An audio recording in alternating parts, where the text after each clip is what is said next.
Hello everyone, welcome to Anand Judicial Library. Today we are going to take a discussion about offenses against women. तो आज जो topic मैं लेके आई हूँ वो ऑफेंस की बात करता है जो कि अगेंस्ट वुमेन है। और ये टॉपिक ना सिर्फ लॉ स्टूडेंट और लॉ फील्ड वालों के लिए इवन ये सभी को जानना बहुत ज़्यादा ज़रूरी है कि कौन कौन से उनके ऐसे एक्ट हैं जो किसी वुमेन के अगेंस्ट ऑफेंस क्रिएट करते हैं। आइए आज का टॉपिक स्टार्ट करते हैं। फर्स्ट टॉपिक है आपका जो कि मैंने आईपीसी से लिया है और यहाँ मैं आपके आईपीसी और आपके अदर्स एक्ट से भी टॉपिक को कवर करूँगी। तो फर्स्ट है आपका acid attack, section 326A and 326B। Acid attack की अगर मैं बात करूँ तो ये प्रोविज़न पहले नहीं था आईपीसी में, ये 2013 के अमेंडमेंट के बाद जोड़ा गया है आईपीसी में। और 326 की अगर मैं बात करूँ तो किसी भी व्यक्ति के द्वारा किसी महिला को ग्रीवियस हर्ट कॉज किया जाना है बाई एसिड। तो यदि कोई व्यक्ति किसी महिला को एसिड के द्वारा ग्रीवियस हर्ट कॉज करता है तो उसका जो केस है वो 326 में जाएगा, 326A में जाएगा।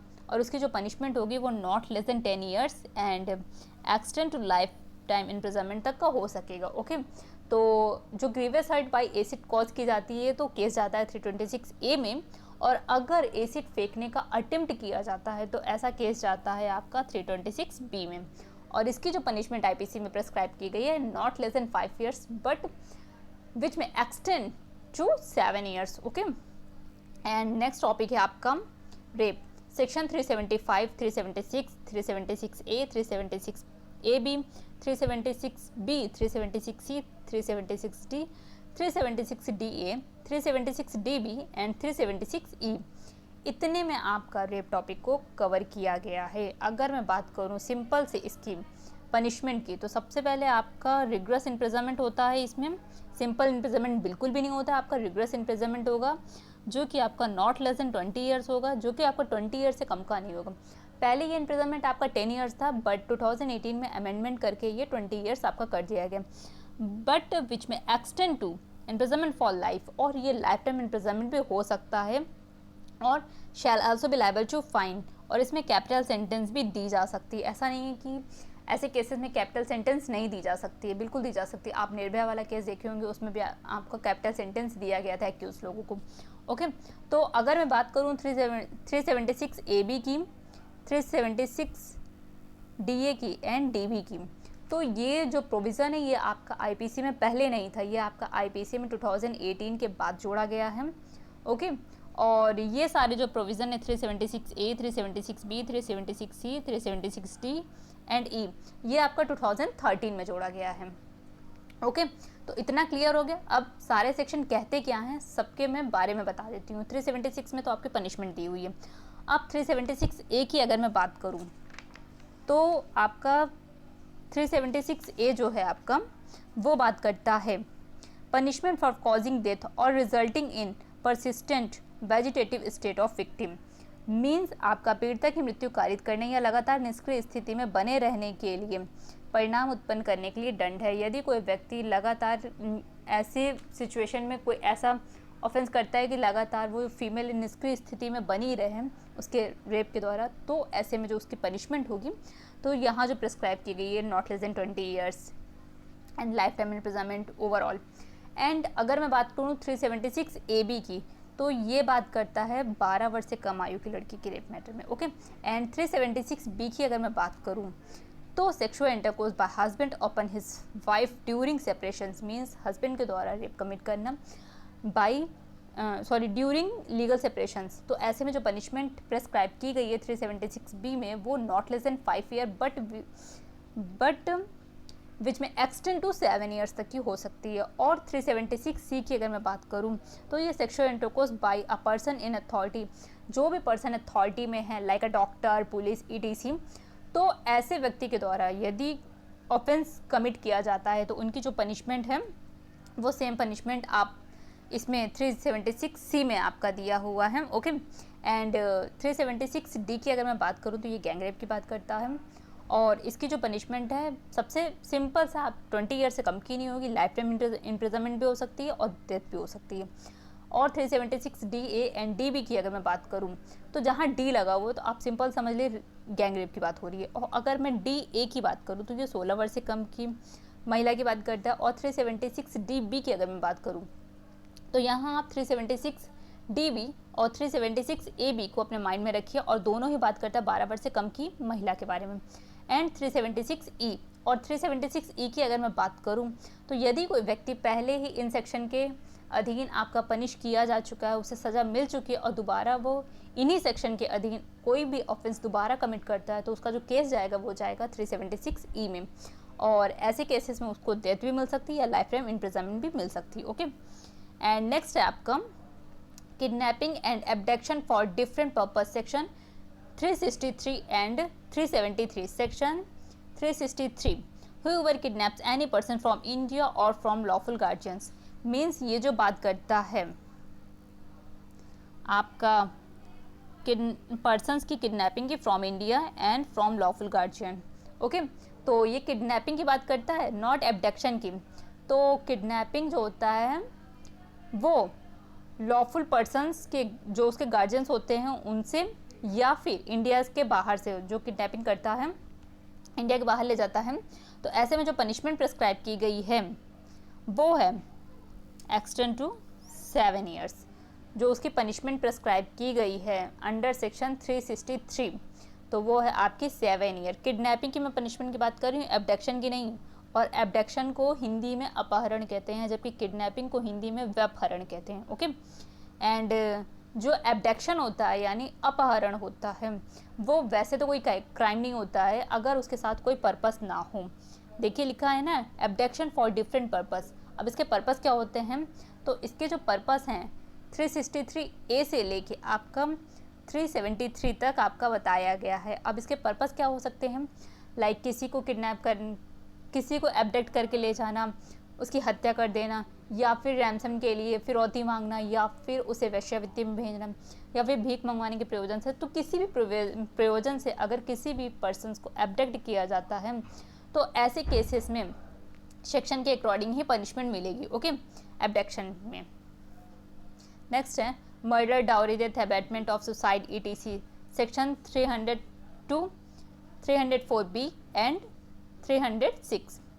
तो सेक्शन 302 की अगर मैं बात करूं, commit murder shell be punished with, तो ये बात करता है डेथ की, इम्प्रिजनमेंट फॉर लाइफ की बात करता है, and shall also be liable to fine.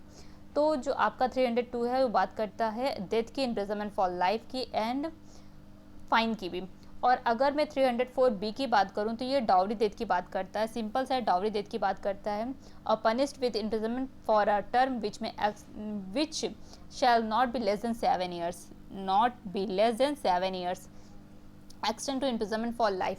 Dowry death के केस में जो इम्प्रिजनमेंट होगी वो 7 ईयर्स से कम की नहीं होगी, बट विच में एक्सटेंड टू आपका लाइफ टाइम इम्प्रिजनमेंट होगी। और डाउरी डेथ होती क्या है, तो डाउरी डेथ वही होती है जो कि डाउरी के डिमांड में उसके परसिवेंस में डेथ कॉज की जाती है। और अगर मैं डाउरी डेथ की बात करूं तो इंडियन एविडेंस एक्ट का सेक्शन 130B जो कि प्रिजम्पशन करता है कि किसी महिला की अगर ऐसी सिचुएशन में मौत हुई है कि अगर पहले से डाउरी की डिमांड रही हो और ऐसी सिचुएशन में किसी महिला की डेथ होती है, तो ये प्रिज्यूम कर लिया जाएगा कि उसकी डाउरी डेथ कॉज की गई है। ओके, तो ये था आपका सेक्शन 304B जो कि डाउरी डेथ की बात करता है। और अगर मैं बात करूं सेक्शन 306 की, तो whoever abets the commission of suicide shall be punished with imprisonment of either description for a term which may extend to 10 years।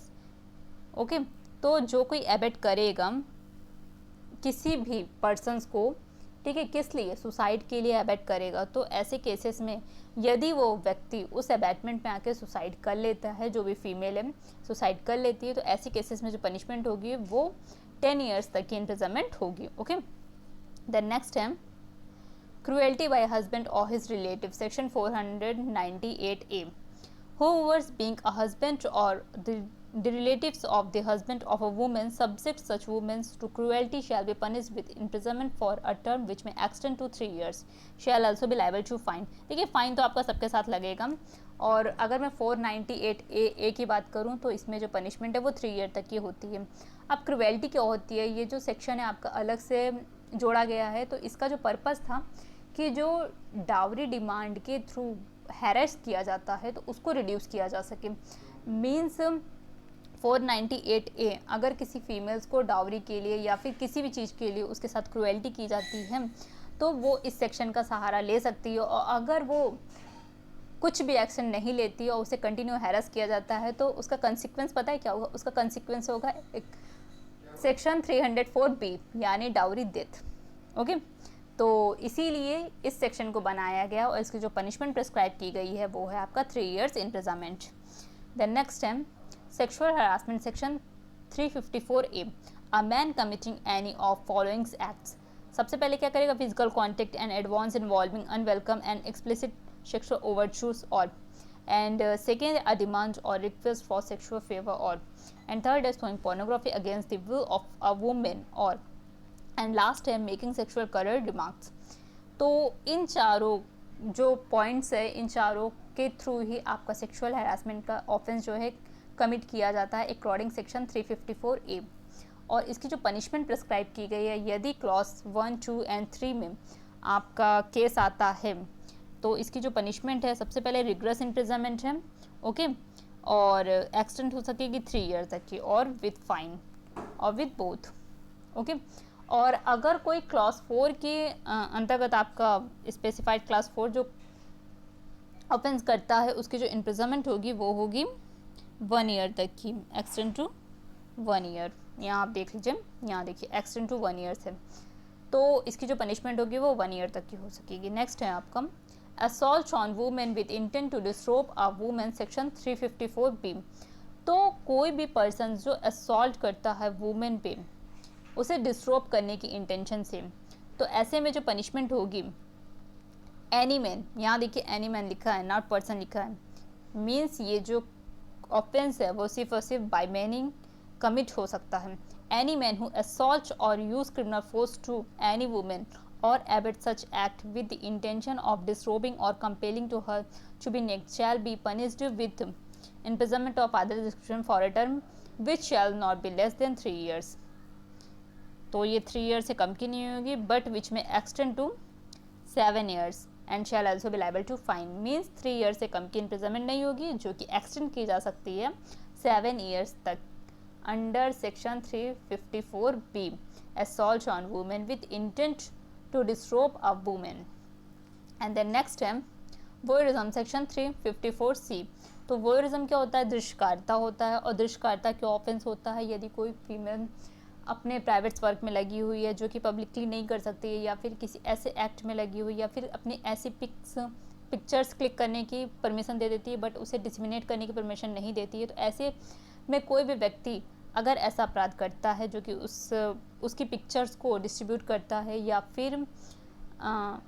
फिर उसे ऐसी सिचुएशन में देखता है, तो वो क्या करता है? वोयरिज्म को ऑफेंस करता है। और इसकी जो फर्स्ट कन्विक्शंस होती है इसमें 1 से 3 साल की सज़ा हो सकती है, इम्प्रिजनमेंट हो सकता है, and second and subsequent imprisonment जो होगा वो 3 से लेके 7 year तक की इम्प्रिजनमेंट हो सकता है। ओके, एंड देन नेक्स्ट है आपका स्टॉकिंग। तो अगर मैं सिंपल सी लैंग्वेज में सेक्शन 354D की अगर मैं बात करूं तो ये पीछा करने की बात करता है।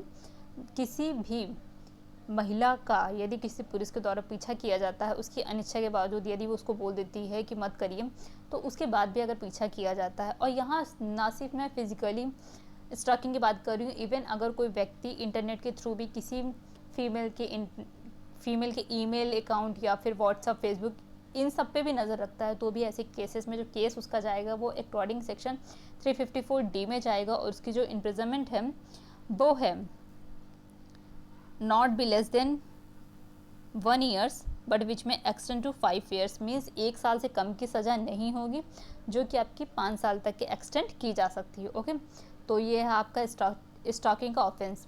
और नेक्स्ट है आपका importations of girl up to 20 years of age section 366B। तो इसका जो पर्पस होना चाहिए इम्पोर्टेशंस का, जो कि अंडर 21 years की फीमेल है, तो उसका जो पर्पस होना चाहिए वो क्या होना चाहिए? तो फोर्स और सेड्यूस और illicit intercourse with another persons shall be punished with imprisonment which में एक्सटेंड टू 10 years। इसकी जो पनिशमेंट होगी वो 10 years तक की इम्प्रिजनमेंट की होगी। आप यहाँ देख लीजिए 10 years तक की इम्प्रिजनमेंट होगी अंडर सेक्शन 366B में। लास्ट है वर्ड जेस्टर और act intended to assault the modesty of a women section 509। तो जो कोई persons by gesture, by intention जो वुमेन की मोडेस्टी को आउटरीच करेगा तो उसकी जो पनिशमेंट होगी वो होगी आपकी 3 ईयर तक की एक्सटेंड हो सकेगी, और इसकी जो पनिशमेंट होगी वो 3 ईयर तक की हो जाएगी। बाई जेस्चर, बाई साउंड, किसी भी तरह से, किसी भी ऑब्जेक्ट से वो अगर उसकी मोडेस्टी को आउटरीच करेगा तो उसका जो केस होगा वो 509 में जाएगा, और उसकी जो पनिशमेंट होगी वो 3 ईयर तक की इम्प्रिजनमेंट हो सकती है। ओके, आइए अब अदर्स एक्ट में वुमेन से रिलेटेड क्या प्रोविजंस किए गए हैं उसको हम लोग देखते हैं। तो सबसे पहले इमोरल ट्रैफिक प्रिवेंशन एक्ट 1956। तो अगर मैं इमोरल ट्रैफिक एक्ट्स 1956 की बात करूं तो ये बात करता है कि जो इमोरल तरीके से ट्रैफिक किया जाता है वुमेन और चाइल्ड कम, तो उन्हें रोकने के लिए, उन्हें प्रिवेंट करने के लिए ये एक्ट बनाया गया था ताकि उन्हें प्रोटेक्ट किया जा सके। ओके, तो इस एक्ट का जो मेन पर्पस था वो प्रिवेंशन था इमोरल ट्रैफिक के लिए। द नेक्स्ट है द डावरी प्रोविजंस एक्ट 1961। अगर मैं डावरी की बात करूँ तो ये एक इविल है। ओके, एंड अगर डावरी डेथ को तो मैंने आपको पहले ही बता दिया है कि आपका 304B जो कि आपका डावरी डेथ की बात करता है, 7 ईयर इम्प्रिजनमेंट की बात करता है एंड लाइफ टाइम इम्प्रिजनमेंट की बात करता है। खुद ही सोचिए कि कितना, मतलब कितनी ज़्यादा इसमें बुराई है कि किसी भी महिला को सिर्फ और सिर्फ डावरी के लिए मार दिया जाता है।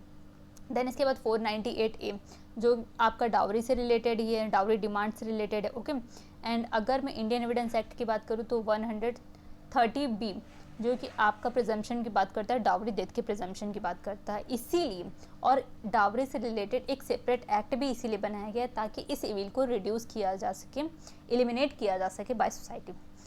तो द डावरी प्रोविजंस एक्ट का जो मेन मोटो है वो है कि इस इविल को पूरी तरह से समाप्त करना। द नेक्स्ट है the child marriage restraint act 1929। तो ये आपका जो चाइल्ड मैरिज रिस्ट्रेंट एक्ट है, तो आप हिंदू लॉ में भी पढ़े होंगे कि यदि कोई अंडर एज शादी होती है तो वो शादी तो वैलिड होती है बट वो क्राइम है। क्यों? क्योंकि वो अंडर एज की जाती है। मीन्स जो एक एज प्रेस्क्राइब की गई है कि फीमेल है तो 18 ईयर्स एंड मेल है तो 21 ईयर्स होना चाहिए, देन उसके बाद ही उसको शादी करनी चाहिए। अगर वो इससे पहले भी करते हैं या उनके गार्जियन के द्वारा की जाती है तो ये हिंदू मैरिज एक्ट में पनिशेबल है, 2 ईयर तक की इम्प्रिजनमेंट है एंड 1 लाख तक का फाइन है। ओके, एंड इसीलिए इस इविल को हमेशा हमेशा के लिए ख़त्म करने के लिए ये चाइल्ड मैरिज रिस्ट्रेंट एक्ट 1929 बनाया गया। बट आज भी चाइल्ड मैरिजेस हो रही हैं कुछ जगह। ओके, तो ये आपका नेक्स्ट टॉपिक है the indecent representations of women provisions act 1986।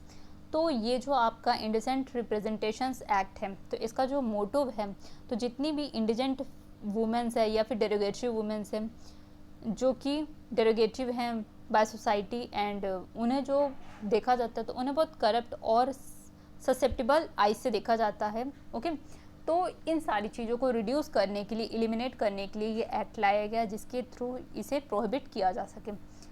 And आपका Sati prevention act, the commission of Sati prevention act 1987। तो इसका एक मैं केस बताती हूँ। हाँ, राजस्थान का है, मोहित वर्सेस स्टेट ऑफ राजस्थान का। तो इस केस में क्या होता है कि एक फीमेल रहती है, उसका हस्बैंड मर जाता है तो वो उसकी चिता में खुद जलने जाती है। तो पीछे से कुछ लोग उसको कहते रहते हैं सती माता की जय, सती माता की जय।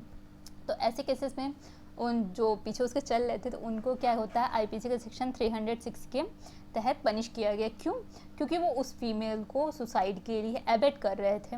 ओके, और एबेटमेंट तो आप जानते हैं आईपीसी के सेक्शन 107 में ऑलरेडी ऑफेंस है ही, एक सेपरेट ऑफेंस है। मीन्स कमिट किया जाए या ना किया जाए ऑफेंस, एबेटमेंट के लिए ज़रूरी नहीं कि उसको कमिट ही किया जाए। ओके, अगर कमिट किया जाता है तो भी एबेटमेंट एक ऑफेंस ही है और नहीं कमिट किया जाता है तो भी वो एक पनिशेबल ऑफेंस है। ओके, तो सती को पूरी तरह से ख़त्म करने के लिए, सती प्रथा को पूरी तरह से ख़त्म करने के लिए ये सती प्रिवेंशन एक्ट 1987 बनाया गया और सबसे पहले राजस्थान ने ही ये एक्ट लाया। ओके, और अगर मैं सती प्रिवेंशन एक्ट की बात करूँ तो इससे पहले राजा राम मोहन राय भी ऐसा पहले एक्ट ला चुके हैं एंड आपका विलियम बेंटिक भी इससे रिलेटेड कुछ बिल पास कर चुके थे। ये पहले की बात है, आज़ादी से पहले की। ओके, तो ये था आपका commission of Sati prevention act 1987। And last है, लास्ट नहीं है आपका, इसके बाद एक और टॉपिक है protection of women from domestic violations act 2005। तो ये डीवी एक्ट जो है डोमेस्टिक वायलेशंस एक्ट 2005। तो इसका जो main purpose and main motto है वो है आपका वुमेन को प्रोटेक्ट करना डोमेस्टिक वायलेशन से, घरेलू हिंसा से, यानी महिलाएं जो घरेलू हिंसा का शिकार होती हैं उन्हें प्रोटेक्ट करना है। ओके, और उनका जो रेमेडीज़ वगैरह वगैरह है वो इसी एक्ट के थ्रू वो प्राप्त कर सकती हैं। देन इसके बाद है the sexual harassment of women at work place prevention provisions and redressal act 2013। ये 2013 में लाया गया ये एक्ट, और ये एक केस के बाद लाया गया जिसमें गाइडलाइन इश्यूज़ की गई थी Vishakha versus state of Rajasthan, जिसमें वर्क प्लेस में वुमेन्स का हरासमेंट रोका जा सके और उन्हें इक्वली ट्रीट किया जाए। ओके, तो इसीलिए ये जो है आपका एक्ट जो है लाया गया था, जो कि प्रिवेंशन की बात करता है, प्रिवेंशन प्रोविजंस एंड रिड्रेसल की। ओके, तो यहाँ आपका ये टॉपिक कंप्लीट होता है। नेक्स्ट वीडियो में नेक्स्ट टॉपिक के साथ मिलते हैं, तब तक के लिए थैंक यू।